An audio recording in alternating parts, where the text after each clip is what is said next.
Hello, welcome to Shop Talk. Today we're going to look at a Stihl 028 AV Super Farm Boss.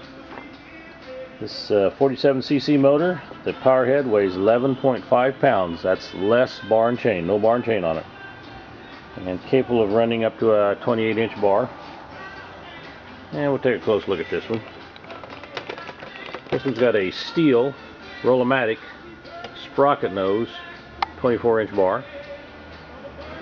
And that's a new 3/8 chisel bit skip tooth chain.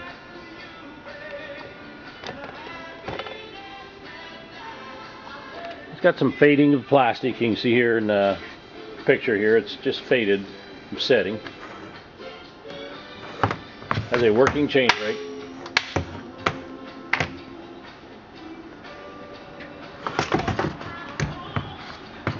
And it's just a used working chainsaw.